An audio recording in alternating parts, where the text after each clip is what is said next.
नमस्कार। खबरों के इस बुलेटिन च तुहाडा स्वागत है। मैं हाँ स्वरनजीत सिंह। पहला पेश ने चोण दीआं खबरां।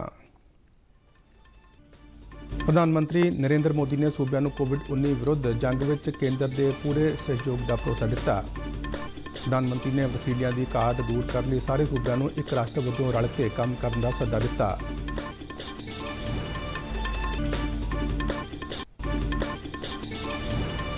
भारतीय हवाई सेना ने देश भर में ऑक्सीजन पहुँचाने लिए यत्न किए तेज।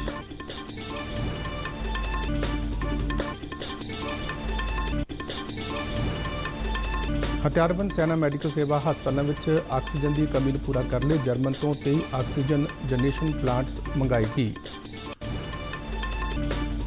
केंद्रीय सेहत मंत्री डॉक्टर हर्षवर्धन ने नवी दिल्ली स्थित 4 केंद्रीय सरकारी हस्पतालों में कोविड-19 मरीजों के इलाज संबंधी तैयारियों की एक उच्च पद्धरी मीटिंग में की समीक्षा। केंद्र सरकार आउंदे 2 महीनों दौरान प्रधानमंत्री गरीब कल्याण अन्न योजना तहत गरीबों को मुफ्त अनाज मुहैया करवाएगी।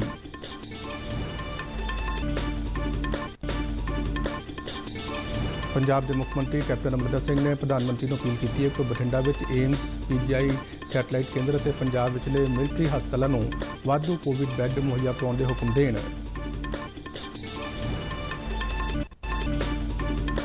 पटियाला जिले के किसानों ने सीधा लाभ तबादला राही फसल की खरीद की रकम उन्होंने खातों में पाए जाने ते सरकार का धन्यवाद किया। ते हुण खबरां विस्तार नाल। देश में कोरोना मामलों में लगातार वाधे के मद्देनज़र प्रधानमंत्री नरेंद्र मोदी ने सूबਿਆਂ ਨੂੰ कोविड-19 जंग विरुद्ध केंद्र के पूरे सहयोग का भरोसा दिवाया है। कोविड स्थिति की समीक्षा लिए सब तो वध प्रभावित 10 सूबਿਆਂ ਤੇ एक केंद्र शासित प्रदेश के मुख्यमंत्रियों नाल वर्चुअल मीटिंग दौरान प्रधानमंत्री ने वसीलियां की घाट दूर करने लिए सारे सूबਿਆਂ ਨੂੰ एक राष्ट्र वजों रल के काम करने का सੱਦਾ दिता। उन्होंने कहा कि केंद्रीय सेहत मंत्री भी सूबਿਆਂ नाल संपर्क में ने और स्थिति पर पूरी नज़र रख रहे हैं। प्रधानमंत्री ने मुख्य मंत्रियों वालों चुके गए ऑक्सीजन सप्लाई के मुद्दे का नोटिस लिया। उन्होंने कहा कि देश में ऑक्सीजन के उत्पादन और सप्लाई को बढ़ाने दी कोशिशें लगातार जारी ने। नरेंद्र मोदी ने कहा कि सरकार के सारे संबंधित विभाग और मंत्राला स्थिति नाल नजिठण लिए तालमेल बना के काम कर रहे हैं और ऑक्सीजन की जरूरत को पूरा करने लिए सनअती ऑक्सीजन को भी लोगों के इलाज लिए उपलब्ध करवाया जा रहा है। प्रधानमंत्री ने सूबਿਆਂ ਨੂੰ ऑक्सीजन और होर जरूरी दवाइयां की जमाखोरी और कालाबाजारी करने वालों पर रोक लगाने की अपील की। उन्होंने कहा कि हर एक सूबे में ऑक्सीजन टैंकरों की बेरोक आवाजाही को यकीनी बनाना चाहिए है। उन्होंने सूबਿਆਂ ਨੂੰ ਵੱਖ-ਵੱਖ हस्पतालों तक ऑक्सीजन लैके जाने लिए उच्च पद्धरी तालमेल कमेटियां स्थापित करने लिए आख्या।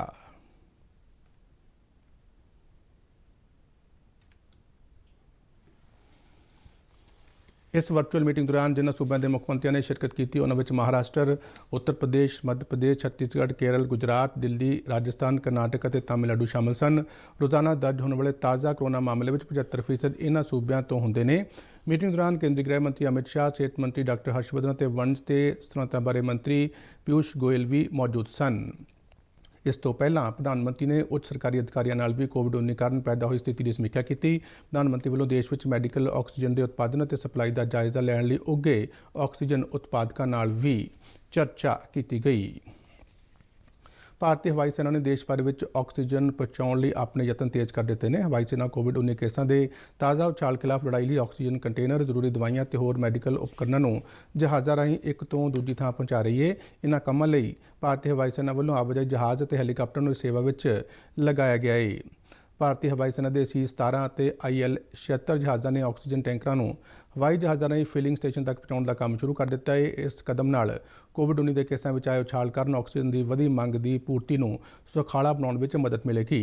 रक्षा मंत्रालय ने कहा कि 2020 में कोविड-19 के फैलाव के शुरुआती दिनों में भारतीय हवाई सेना ने कोरोना वायरस महामारी पर काबू पाने लिए दवाइयां, मैडिकल और होर जरूरी वस्तुओं की पूर्ति के नाल विदेशों में फंसे भारतीय नागरिकों को वापस लियाउण लई कई फेरे लाए सन। हथियारबंद सेना मैडिकल सेवा ने कोविड-19 की दूजी लहर दौरान हस्पतालों में ऑक्सीजन की कमी को पूरा करने लिए जर्मन तो ऑक्सीजन जनरेशन प्लांट्स और कंटेनर्स बरामद करने का फैसला किया है। रक्षा मंत्रालय ने कहा कि 23 mobile oxygen generation plants Germany तो एयरलिफ्ट किए जा रहे हैं जो कोविड-19 मरीजों को सेहत संभाल सहूलतां देने वाले मिलिटरी हस्पतालों में लगाए जाएंगे। इन ऑक्सीजन जनरेशन प्लांट्स की एक हफ्ते के अंदर अंदर भारत पहुंचने की संभावना है। हरेक प्लांट की 1 मिनट में 40 लीटर ऑक्सीजन पैदा करने की समर्था तो 1 घंटे में 2400 लीटर ऑक्सीजन पैदा करता है। इस दर से यह ऑक्सीजन जनरेशन प्लांट्स 20 तो 25 मरीजों को 24 घंटे ऑक्सीजन सप्लाई कर सकता है। इन्होंने प्लांटों का सब तो बड़ा फायदा ਇਹ ਹੈ ਕਿ ਇਹਨਾਂ ਨੂੰ ਆਸਾਨੀ ਨਾਲ ਇੱਕ ਥਾਂ ਤੋਂ ਦੂਜੀ ਥਾਂ ਲਿਜਾਇਆ ਜਾ ਸਕਦਾ ਹੈ। ਇਸ ਦੌਰਾਨ ਰੱਖਿਆ ਮੰਤਰੀ ਰਾਜਨਾਥ ਸਿੰਘ ਨੇ ਆਰਮਡ ਫੋਰਸਿਸ ਮੈਡੀਕਲ ਸੇਵਾਵਾਂ ਨੂੰ ਦੇਸ਼ ਵਿੱਚ ਕੋਵਿਡ-19 ਦੇ ਉਛਾਲ ਨਾਲ ਨਜਿੱਠਣ ਲਈ ਐਮਰਜੈਂਸੀ ਵਿੱਤੀ ਸ਼ਕਤੀਆਂ ਲਈ ਪ੍ਰਵਾਨਗੀ ਦੇ ਦਿੱਤੀ ਹੈ। ਵਾਯੂ ਸੈਨਾ, ਜਲ ਸੈਨਾ ਅਤੇ ਥਲ ਸੈਨਾ ਦੀਆਂ ਮੈਡੀਕਲ ਸੇਵਾਵਾਂ ਦੇ ਡਾਇਰੈਕਟਰ ਜਨਰਲ ਨੂੰ 5 ਕਰੋੜ ਰੁਪਏ ਖਰਚਣ ਲਈ ਐਮਰਜੈਂਸੀ ਵਿੱਤੀ ਸ਼ਕਤੀਆਂ ਦਿੱਤੀਆਂ ਗਈਆਂ ਨੇ। ਕੇਂਦਰੀ ਸਿਹਤ ਮੰਤਰੀ ਡਾਕਟਰ ਹਰਸ਼ਵਰਧਨ ਨੇ ਬੀਤੇ ਦਿਨ ਨਵੀਂ ਦਿੱਲੀ ਸਥਿਤ 4 ਕੇਂਦਰੀ ਸਰਕਾਰੀ ਹਸਪਤਾਲਾਂ ਵਿੱਚ ਗੰਭੀਰ ਕੋਵਿਡ-19 ਮਰੀਜ਼ਾਂ ਦੇ ਕਲੀਨਿਕਲ ਪ੍ਰਬੰਧਨ ਲਈ ਤਿਆਰੀਆਂ ਦੀ ਸਮੀਖਿਆ ਕਰਨ ਲਈ ਇੱਕ ਉੱਚ ਪੱਧਰੀ ਮੀਟਿੰਗ ਦੀ ਪ੍ਰਧਾਨਗੀ ਕੀਤੀ। ਸਮੀਖਿਆ ਕੀਤੇ ਜਾਣ ਵਾਲੇ ਹਸਪਤਾਲ ਨੇ ਸਫਦਰਜੰਗ ਹਸਪਤਾਲ, ਡਾਕਟਰ RML ਹਸਪਤਾਲ, ਲੇਡੀ ਹਾਰਡਿੰਗ ਮੈਡੀਕਲ ਕਾਲਜ ਅਤੇ ਏਮਜ਼ ਨਵੀਂ ਦਿੱਲੀ। ਸਿਹਤ ਮੰਤਰੀ ਨੇ ਆਕਸੀਜਨ ਯੁਕਤ ICU ਵੈਂਟੀਲੇਟਰ ਬੈੱਡਸ ਸਮੇਤ ਉਪਲਬਧ ਬੈੱਡਾਂ ਦੀ ਵਿਸਥਾਰ ਵਿੱਚ ਸਮੀਖਿਆ ਕੀਤੀ। ਵੱਖ-ਵੱਖ ਹਸਪਤਾਲਾਂ ਨੇ ਕੋਵਿਡ ਮਰੀਜ਼ਾਂ ਦੀਆਂ ਲੋੜਾਂ ਲਈ ਵਧਾਏ ਜਾ ਰਹੇ ਬੈੱਡਾਂ ਦੀ ਉਪਲਬਧਤਾ ਲਈ ਫੌਰੀ ਤੌਰ ਤੇ ਚੁੱਕੇ ਗਏ ਕਦਮਾਂ ਬਾਰੇ ਜਾਣਕਾਰੀ ਦਿੱਤੀ। ਮੀਟਿੰਗ ਵਿੱਚ ਇਹ ਵੀ ਦੱਸਿਆ ਗਿਆ ਕਿ ਸਫਦਰਜੰਗ ਹਸਪਤਾਲ ਹੋਰ ਬੈੱਡ ਵਧਾ ਰਿਹਾ ਹੈ ਤੇ 172 ਹੋਰ ਕੋਵਿਡ ਬੈੱਡ ਵਧਾਏ ਗਏ ਨੇ। ਇਸ ਦੇ ਨਾਲ ਹੀ ਹਸਪਤਾਲ ਨੇ ਸੁਪਰ ਸਪੈਸ਼ਲਿਟੀ ਬਲਾਕ ਨੂੰ ਕੇਵਲ ਕੋਵਿਡ ਮਰੀਜ਼ਾਂ ਲਈ ਬਲਾਕ ਵਿੱਚ ਪੂਰੀ ਤਰ੍ਹਾਂ ਤਬਦੀਲ ਕਰ ਦਿੱਤਾ ਗਿਆ ਹੈ। ਇਸ ਤੋਂ ਇਲਾਵਾ ਵਿਗਿਆਨਕ ਅਤੇ ਉਦਯੋਗਿਕ ਖੋਜ ਕੌਂਸਲ ਦੀ ਸਹਾਇਤਾ ਨਾਲ 32 ICU ਬੈੱਡਾਂ ਸਮੇਤ 40 ਹੋਰ ਬੈੱਡ ਜੋੜੇ ਗਏ ਨੇ। ਡਾਕਟਰ RML ਹਸਪਤਾਲ ਗੈਰ ਕੋਵਿਡ ਇਮਾਰਤਾਂ ਨੂੰ ਸਮਰਪਿਤ ਕੋਵਿਡ ਇਲਾਜ ਸਹੂਲਤਾਂ ਵਿੱਚ ਬਦਲਿਆ ਜਾ ਰਿਹਾ ਹੈ। ਡਾਕਟਰ ਹਰਸ਼ਵਰਧਨ ਨੇ ਵੱਖ-ਵੱਖ ਕੇਂਦਰੀ ਸਰਕਾਰੀ ਹਸਪਤਾਲਾਂ ਵਿੱਚ ਆਕਸੀਜਨ ਉਪਲਬਧਤਾ ਦੀ ਸਥਿਤੀ ਬਾਰੇ ਵੀ ਸਮੀਖਿਆ ਕੀਤੀ। ਉਹਨਾਂ ਨੇ ਕੇਂਦਰੀ ਸਰਕਾਰੀ ਹਸਪਤਾਲਾਂ ਨੂੰ ਆਉਂਦੇ ਦਿਨਾਂ ਵਿੱਚ ਕੋਵਿਡ-19 ਮਰੀਜ਼ਾਂ ਨੂੰ ਸਮੇਂ ਸਿਰ ਇਲਾਜ ਮੁਹੱਈਆ ਕਰਨ ਲਈ ਯੋਜਨਾਵਾਂ ਤਿਆਰ ਕਰਨ ਲਈ ਵੀ ਆਖਿਆ। ਕੇਂਦਰ ਸਰਕਾਰ ਆਉਂਦੇ 2 ਮਹੀਨਿਆਂ ਦੌਰਾਨ ਪ੍ਰਧਾਨ ਮੰਤਰੀ ਗਰੀਬ ਕਲਿਆਣ ਅੰਨ ਯੋਜਨਾ ਤਹਿਤ ਗਰੀਬਾਂ ਨੂੰ ਮੁਫਤ ਅਨਾਜ ਮੁਹੱਈਆ ਕਰਵਾਏਗੀ। ਇਸ ਸਕੀਮ ਤਹਿਤ ਮਈ ਅਤੇ ਜੂਨ ਮਹੀਨੇ ਦੌਰਾਨ ਗਰੀਬ ਪਰਿਵਾਰਾਂ ਦੇ ਹਰ ਇੱਕ ਜੀਅ ਨੂੰ ਹਰ ਮਹੀਨੇ 5-5 ਕਿਲੋ ਅਨਾਜ ਮੁਹੱਈਆ ਕਰਵਾਇਆ ਜਾਵੇਗਾ। ਇਸ ਨਾਲ ਦੇਸ਼ ਦੇ 80 ਕਰੋੜ ਲੋਕਾਂ ਨੂੰ ਲਾਭ ਹੋਵੇਗਾ। ਪਿਛਲੇ ਸਾਲ ਕੋਵਿਡ-19 ਮਹਾਮਾਰੀ ਸੰਕਟ ਦੌਰਾਨ ਸਰਕਾਰ ਵੱਲੋਂ ਲੋਕਾਂ ਨੂੰ ਮੁਫਤ ਅਨਾਜ ਮੁਹੱਈਆ ਕਰਵਾਇਆ ਗਿਆ ਸੀ। ਪ੍ਰਧਾਨ ਮੰਤਰੀ ਨਰਿੰਦਰ ਮੋਦੀ ਨੇ ਇਸ ਗੱਲ ਤੇ ਜ਼ੋਰ ਦਿੱਤਾ ਕਿ ਜਦ ਦੇਸ਼ ਕੋਰੋਨਾ ਵਾਇਰਸ ਦੀ ਦੂਜੀ ਲਹਿਰ ਦਾ ਸਾਹਮਣਾ ਕਰ ਰਿਹਾ ਹੈ, ਉਸ ਸਮੇਂ ਗਰੀਬ ਜਨਤਾ ਨੂੰ ਅਨਾਜ ਉਪਲਬਧ ਕਰਾਉਣਾ ਬਹੁਤ ਜ਼ਰੂਰੀ ਹੈ। ਉਹਨਾਂ ਕਿਹਾ ਕਿ ਸਰਕਾਰ ਇਸ ਕੰਮ ਉੱਤੇ 26,000 ਕਰੋੜ ਰੁਪਏ ਖਰਚੇਗੀ। ਪੰਜਾਬ ਦੇ ਮੁੱਖ ਮੰਤਰੀ ਕੈਪਟਨ ਅਮਰਿੰਦਰ ਸਿੰਘ ਨੇ ਕੇਂਦਰ ਸਰਕਾਰ ਤੋਂ ਢੁਕਵੀਂ ਆਕਸੀਜਨ ਸਪਲਾਈ ਯਕੀਨੀ ਬਣਾਉਣ ਲਈ ਜ਼ਰੂਰੀ ਕਦਮ ਚੁੱਕਣ ਅਤੇ 1 ਮਈ ਤੋਂ 18 ਸਾਲ ਤੋਂ ਵੱਧ ਉਮਰ ਵਾਲਿਆਂ ਲਈ ਸ਼ੁਰੂ ਹੋਣ ਵਾਲੇ ਟੀਕਾਕਰਨ ਵਾਸਤੇ ਕੇਂਦਰ ਅਤੇ ਸੂਬਾ ਸਰਕਾਰਾਂ ਦੀ ਬਰਾਬਰ ਭਾਈਵਾਲੀ ਦੀ ਮੰਗ ਕੀਤੀ। ਪ੍ਰਧਾਨ ਮੰਤਰੀ ਨਰਿੰਦਰ ਮੋਦੀ ਵੱਲੋਂ ਕੋਰੋਨਾ ਪ੍ਰਭਾਵਿਤ ਸੂਬਿਆਂ ਦੇ ਮੁੱਖ ਮੰਤਰੀਆਂ ਨਾਲ ਵੀਡੀਓ ਕਾਨਫਰੰਸਿੰਗ ਰਾਹੀਂ ਕੀਤੀ ਸਮੀਖਿਆ ਬੈਠਕ ਦੌਰਾਨ ਮੁੱਖ ਮੰਤਰੀ ਨੇ ਕਿਹਾ ਕਿ ਉਹਨਾਂ ਦੀ ਸਰਕਾਰ ਵੱਲੋਂ ਆਕਸੀਜਨ ਦੀ ਮੰਗ ਨੂੰ ਘੱਟ ਕਰਨ ਲਈ ਸਾਰੇ ਉਪਾਅ ਕੀਤੇ ਜਾ ਰਹੇ ਨੇ। ਉਹਨਾਂ ਕਿਹਾ ਕਿ ਕੇਂਦਰ ਸਰਕਾਰ ਇਹ ਯਕੀਨੀ ਬਣਾਵੇ ਕਿ ਦੂਜੇ ਸੂਬਿਆਂ ਵਿੱਚੋਂ ਤਰਲ ਆਕਸੀਜਨ ਉਤਪਾਦਕਾਂ ਵੱਲੋਂ ਇਸ ਦੀ ਵੰਡ ਲਈ ਵਚਨਬੱਧਤਾ ਦਾ ਪਾਲਣ ਕੀਤਾ ਜਾਵੇ। ਮੁੱਖ ਮੰਤਰੀ ਨੇ ਦੱਸਿਆ ਕਿ ਵੈਕਸੀਨ ਨਿਰਮਾਤਾਵਾਂ ਵੱਲੋਂ ਐਲਾਨੀਆਂ ਗਈਆਂ ਦਰਾਂ ਤੇ ਵੈਕਸੀਨ ਦੀ ਖਰੀਦ ਤੇ ਪੰਜਾਬ ਸਰਕਾਰ ਨੇ 1,000 ਕਰੋੜ ਰੁਪਏ ਖਰਚ ਕਰਨੇ ਪੈਣਗੇ। ਉਹਨਾਂ ਨੇ ਕੇਂਦਰ ਤੋਂ ਵਿੱਤੀ ਮਦਦ ਦੀ ਮੰਗ ਕੀਤੀ ਅਤੇ SDRF ਫੰਡਾਂ ਵਿੱਚੋਂ ਅੰਤਰਿਮ ਤੌਰ ਤੇ ਜਾਇਜ਼ ਖਰਚ ਕਰਨ ਦੀ ਆਗਿਆ ਦੇਣ ਲਈ ਕਿਹਾ। ਮੁੱਖ ਮੰਤਰੀ ਨੇ ਕਿਹਾ ਕਿ ਆਖਰੀ ਟੀਕਾਕਰਨ ਬੂਥ ਤੱਕ ਸਪਲਾਈ ਚੇਨ ਕਾਇਮ ਰੱਖਣ ਲਈ ਨਿਯਮਿਤ ਵੈਕਸੀਨ ਦੀ ਸਪਲਾਈ ਜ਼ਰੂਰੀ ਹੈ। ਉਹਨਾਂ ਕਿਹਾ ਕਿ ਟੀਕਾਕਰਨ ਦੀ ਮੰਗ ਵਧਣ ਕਰਕੇ ਮੌਜੂਦਾ ਸਟਾਕ ਸਿਰਫ 3 ਦਿਨ ਹੀ ਚੱਲੇਗਾ। ਉਹਨਾਂ ਕਿਹਾ ਕਿ ਹਾਲਾਂਕਿ ਕੇਂਦਰ ਸਰਕਾਰ ਆਕਸੀਜਨ ਸਪਲਾਈ ਵਧਾਉਣ ਲਈ ਯਤਨ ਕਰ ਰਹੀ ਹੈ, ਪਰ ਲੋਕਾਂ ਨੂੰ ਇਹ ਸਪਸ਼ਟ ਸੰਦੇਸ਼ ਦੇਣਾ ਪਵੇਗਾ ਕਿ ਸਰਕਾਰ ਕੋਲ ਕੋਈ ਜਾਦੂ ਦੀ ਛੜੀ ਨਹੀਂ ਹੈ। ਉਹਨਾਂ ਨੇ ਪ੍ਰਧਾਨ ਮੰਤਰੀ ਨੂੰ ਅਪੀਲ ਕੀਤੀ ਕਿ ਉਹ ਬਠਿੰਡਾ 'ਚ ਏਮਜ਼, PGI ਸੈਟੇਲਾਈਟ ਕੇਂਦਰ ਤੇ ਪੰਜਾਬ ਵਿਚਲੇ ਮਿਲਟਰੀ ਹਸਪਤਾਲਾਂ ਨੂੰ ਵਾਧੂ ਕੋਵਿਡ ਬੈੱਡ ਮੁਹੱਈਆ ਕਰਵਾਉਣ ਤੇ ਹੁਕਮ ਦੇਣ। ਪੰਜਾਬ ਦੀਆਂ ਮੰਡੀਆਂ ਵਿੱਚ ਕਣਕ ਦੀ ਆਮਦ ਅਜੇ ਜਾਰੀ ਹੈ। ਇਸ ਵਾਰ ਕਿਸਾਨਾਂ ਨੂੰ ਉਹਨਾਂ ਦੀ ਜਿਣਸ ਦੀ ਅਦਾਇਗੀ ਸਿੱਧੀ ਉਹਨਾਂ ਦੇ ਖਾਤਿਆਂ ਵਿੱਚ ਪ੍ਰਾਪਤ ਹੋ ਰਹੀ ਹੈ, ਜਿਸ ਤੇ ਕਿਸਾਨ ਕਾਫੀ ਖੁਸ਼ ਨੇ। ਪਟਿਆਲਾ ਜ਼ਿਲ੍ਹੇ ਦੇ ਕਿਸਾਨਾਂ ਨੇ ਸਿੱਧਾ ਲਾਭ ਤਬਾਦਲਾ ਰਾਹੀਂ ਫਸਲ ਦੀ ਖਰੀਦ ਦੀ ਰਕਮ ਉਹਨਾਂ ਦੇ ਖਾਤਿਆਂ 'ਚ ਪਾਏ ਜਾਣ ਤੇ ਸਰਕਾਰ ਦਾ ਧੰਨਵਾਦ ਕੀਤਾ ਹੈ। ਆਲੂਵਾਲ ਪਿੰਡ ਦੇ ਕਿਸਾਨ ਬਲਰਾਮ ਬਾਂਸਲ ਨੇ ਦੱਸਿਆ ਕਿ ਉਸਨੇ ਆਪਣੀ ਫਸਲ ਮੰਡੀ ਵਿੱਚ ਵੇਚੀ ਅਤੇ ਫਸਲ ਦੀ ਅਦਾਇਗੀ ਦੀ ਰਕਮ ਉਸਦੇ ਖਾਤੇ ਵਿੱਚ ਆ ਚੁੱਕੀ ਹੈ। ਇਸੇ ਤਰ੍ਹਾਂ ਅਸਰਪੁਰ ਪਿੰਡ ਦੇ ਕਿਸਾਨ ਗੁਰਮੇਲ ਸਿੰਘ ਨੇ ਵੀ ਅਦਾਇਗੀ ਦੇ ਪੈਸੇ ਖਾਤੇ ਵਿੱਚ ਪ੍ਰਾਪਤ ਕਰਨ ਤੇ ਖੁਸ਼ੀ ਜ਼ਾਹਰ ਕੀਤੀ। ਪ੍ਰਸਾਰ ਭਾਰਤੀ ਦੇ ਪਟਿਆਲਾ ਸਥਿਤ ਨੁਮਾਇੰਦੇ ਨਾਲ ਗੱਲਬਾਤ ਕਰਦਿਆਂ ਪਾਤੜਾਂ ਤਹਿਸੀਲ ਦੇ ਪਿੰਡ ਗੋਬਿੰਦਪੁਰਾ ਦੇ ਗੁਰਜਿੰਦਰ ਸਿੰਘ ਪੈਂਦ, ਪਸਿਆਣਾ ਦੇ ਬਹਾਲ ਸਿੰਘ ਅਤੇ ਸਮਾਣਾ ਦੇ ਕਿਸਾਨ ਅਮਰਿੰਦਰ ਸਿੰਘ ਨੇ ਵੀ ਸਿੱਧਾ ਲਾਭ ਤਬਾਦਲਾ ਰਾਹੀਂ ਰਕਮ ਕਿਸਾਨਾਂ ਦੇ ਖਾਤਿਆਂ ਵਿੱਚ ਪਾਉਣ ਦਾ ਅਮਲ ਸ਼ੁਰੂ ਕਰਨ ਤੇ ਸਰਕਾਰ ਦਾ ਧੰਨਵਾਦ ਕੀਤਾ।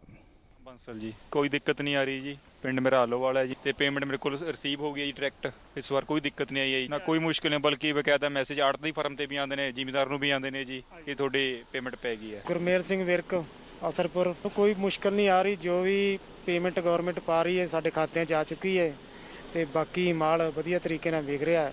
ਗੁਰਜਿੰਦਰ ਸਿੰਘ ਪੈਂਦ, ਗੋਬਿੰਦਪੁਰਾ ਪਿੰਡ ਪੈਂਦ, ਤਹਿਸੀਲ ਪਾਤੜਾਂ, ਡਿਸਟ੍ਰਿਕਟ ਪਟਿਆਲਾ ਤੋਂ ਹਾਂ। ਜੋ ਅਸੀਂ ਆਪਣੀ ਕਣਕ ਸਰਕਾਰ ਨੂੰ ਵੇਚੀ ਹੈ ਉਹਦੀ ਅਦਾਇਗੀ ਸਾਨੂੰ 17 ਤਰੀਕ ਨੂੰ ਪਹੁੰਚ ਚੁੱਕੀ ਹੈ। ਮੈਂ ਅਮਰਿੰਦਰ ਸਿੰਘ, ਸਾਨੂੰ ਹਜ਼ਾਰਾ ਸਿੰਘ, ਜੋ ਕਿ ਸਵਾਨਾ ਮੰਡੀ 'ਚ ਲੈ ਕੇ ਕਣਕ ਆਇਆ ਸੀ, ਜੋ ਕਿ ਪਨ ਗ੍ਰੇਨ ਵੱਲੋਂ ਖਰੀਦ ਕੀਤੀ ਗਈ ਹੈ 11 ਤਰੀਕ ਨੂੰ। ਉਹਦੀ ਪੇਮੈਂਟ 3 ਦਿਨਾਂ ਦੇ ਵਿੱਚ ਖਾਤੇ ਵਿੱਚ ਆ ਗਈ ਹੈ। ਮੈਂ ਬਹਾਰ ਸਿੰਘ, ਸਾਨੂੰ ਗੁਰਚਰਨ ਸਿੰਘ, ਪਿੰਡ ਕਸਿਆਣਾ। ਮੈਂ ਆਪਣੀ ਕਣਕ ਦੀ ਫਸਲ 11 ਤਰੀਕ ਨੂੰ ਅਨਾਜ ਮੰਡੀ ਸਰਹੰਦ ਰੋਡ ਪਟਿਆਲਾ ਵਿਖੇ ਲੈ ਕੇ ਆਇਆ ਸੀ ਤੇ ਉਸੇ ਦਿਨ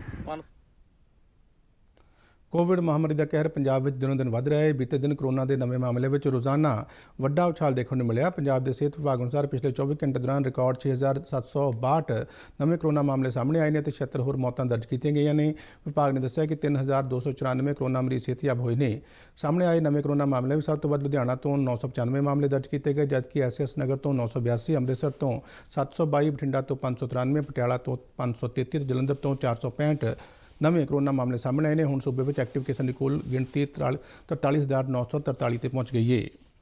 ਪ੍ਰਧਾਨ ਮੰਤਰੀ ਨਰਿੰਦਰ ਮੋਦੀ ਭਲਕੇ ਆਕਾਸ਼ਵਾਣੀ ਦੇ ਚਰਚਿਤ ਪ੍ਰੋਗਰਾਮ ਮਨ ਕੀ ਬਾਤ ਰਾਹੀਂ ਦੇਸ਼ਵਾਸੀ ਨਾਲ ਰੂਬਰੂ ਹੋਣਗੇ। ਮਨ ਕੀ ਬਾਤ ਪ੍ਰੋਗਰਾਮ ਦੀ ਇਹ 76ਵੀਂ ਕੜੀ ਹੋਵੇਗੀ। ਇਸ ਪ੍ਰੋਗਰਾਮ ਦਾ ਪ੍ਰਸਾਰਣ ਆਲ ਇੰਡੀਆ ਰੇਡੀਓ ਅਤੇ ਦੂਰਦਰਸ਼ਨ ਦੇ ਸਮੁੱਚੇ ਨੈੱਟਵਰਕ ਤੇ ਕੀਤਾ ਜਾਵੇਗਾ।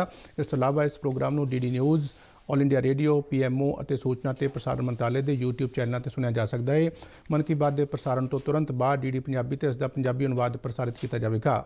ਮਨ ਕੀ ਬਾਤ ਪ੍ਰੋਗਰਾਮ ਦੇ ਪੰਜਾਬੀ ਅਨੁਵਾਦ ਨੂੰ ਰਾਤ 8 ਵਜੇ ਮੁੜ ਪ੍ਰਸਾਰਿਤ ਕੀਤਾ ਜਾਵੇਗਾ।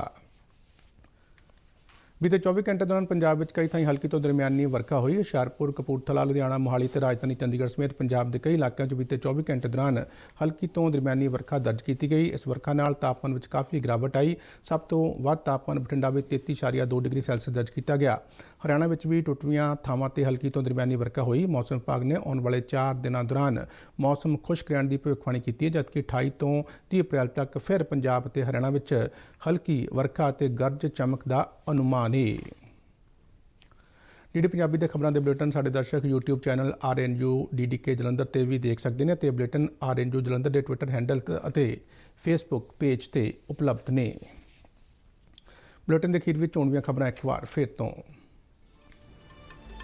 ਪ੍ਰਧਾਨ ਮੰਤਰੀ ਨਰਿੰਦਰ ਮੋਦੀ ਨੇ ਸੂਬਿਆਂ ਨੂੰ ਕੋਵਿਡ-19 ਵਿਰੁੱਧ ਜੰਗ ਵਿੱਚ ਕੇਂਦਰ ਦੇ ਪੂਰੇ ਸਹਿਯੋਗ ਦਾ ਭਰੋਸਾ ਦਿੱਤਾ। ਪ੍ਰਧਾਨ ਮੰਤਰੀ ਨੇ ਵਸੀਲਿਆਂ ਦੀ ਘਾਟ ਦੂਰ ਕਰਨ ਲਈ ਸਾਰੇ ਸੂਬਿਆਂ ਨੂੰ ਇੱਕ ਰਾਸ਼ਟਰ ਵਜੋਂ ਰਲ ਕੇ ਕੰਮ ਕਰਨ ਦਾ ਸੱਦਾ ਦਿੱਤਾ।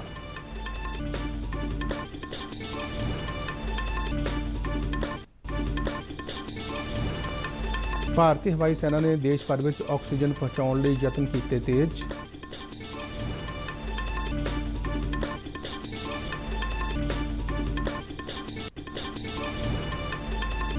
ਹਥਿਆਰਬੰਦ ਸੈਨਾ ਮੈਡੀਕਲ ਸੇਵਾ ਹਸਪਤਾਲਾਂ ਵਿੱਚ ਆਕਸੀਜਨ ਦੀ ਕਮੀ ਨੂੰ ਪੂਰਾ ਕਰਨ ਲਈ ਜਰਮਨ ਤੋਂ 23 ਆਕਸੀਜਨ ਜਨਰੇਸ਼ਨ ਪਲਾਂਟਸ ਮੰਗਵਾਏਗੀ।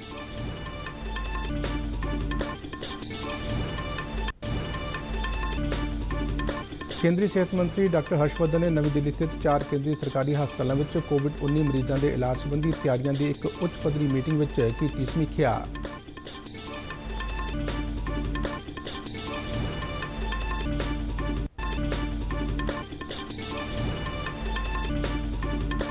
ਕੇਂਦਰ ਸਰਕਾਰ ਆਉਂਦੇ 2 ਮਹੀਨਿਆਂ ਦੌਰਾਨ ਪ੍ਰਧਾਨ ਮੰਤਰੀ ਗਰੀਬ ਕਲਿਆਣ ਅੰਨ ਯੋਜਨਾ ਤਹਿਤ ਗਰੀਬਾਂ ਨੂੰ ਮੁਫਤ ਅਨਾਜ ਮੁਹੱਈਆ ਕਰਵਾਏਗੀ।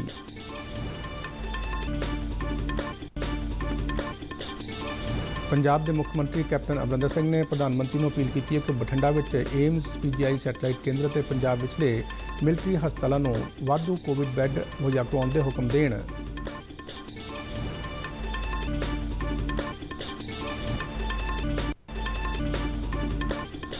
ਪਟਿਆਲਾ ਜ਼ਿਲ੍ਹੇ ਦੇ ਕਿਸਾਨਾਂ ਨੇ ਸਿੱਧਾ ਲਾਭ ਤਬਾਦਲਾ ਰਾਹੀਂ ਫਸਲ ਦੀ ਖਰੀਦ ਦੀ ਰਕਮ ਉਹਨਾਂ ਦੇ ਖਾਤਿਆਂ ਵਿੱਚ ਪਾਏ ਜਾਣ ਤੇ ਸਰਕਾਰ ਦਾ ਧੰਨਵਾਦ ਕੀਤਾ।